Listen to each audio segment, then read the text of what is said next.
भाई माने आपण जानिछंती कि एरोप्लेन लो माइलेज केते माने 1 लिटर फ्यूल बा तेल रे एरोप्लेन केते बाट जाई थाए। जदि आमे बोइंग 747 रो उदाहरण नेबा ताले एई plane 900 kilometre per hour speed रे आकाश रे उड़ी थाए। यह 4 लिटर तेल व्यवहार करि थाए प्रति सेकेंड को माने 1 किलोमीटर जीवा पाई 12 लिटर तेल व्यवहार करथाए। आउ एई प्लेन 1 मिनिट रे 240 लिटर फ्यूल कंजम्पशन करिथाए। आउ 1 घंटा रे प्राय 14,400 लिटर तेल कंजम्पशन करिथाए।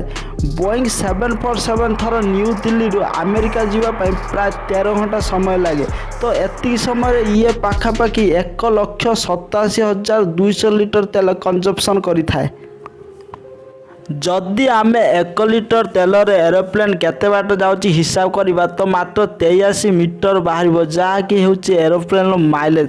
तेणु दिल्ली रू अमेरिका जीवा प्राय फ्लाइट टिकेट मूल्य पाखापाखि 70,000 टंका।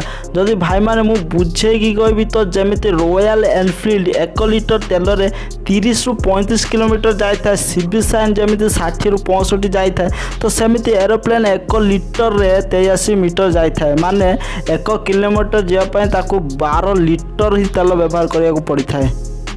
एक्चुअली गोटे प्लेन रो ओजन 2 लाख केजी होता है। प्लेन को आकाश रे नीचे को मेंटेन करिया को मध्य पड़ी थाए। तेणु प्लेन 1 किलोमीटर जीवाई प्राय 12 लिटर फ्यूल कंजम्पशन करने को पड़ी थाए। आ गोटे कथा गाड़ी जमीती सब पेट्रोल डीजेल यूज करि तो सेमिति एरोप्लेन कौन यूज करि थाए।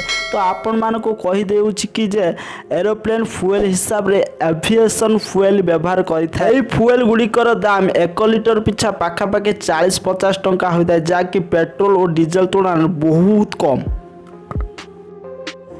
जदि आपण मानक मो भिडियोटी बहुत भल लगी ताने निहाती लाइक गोटे करेंगे।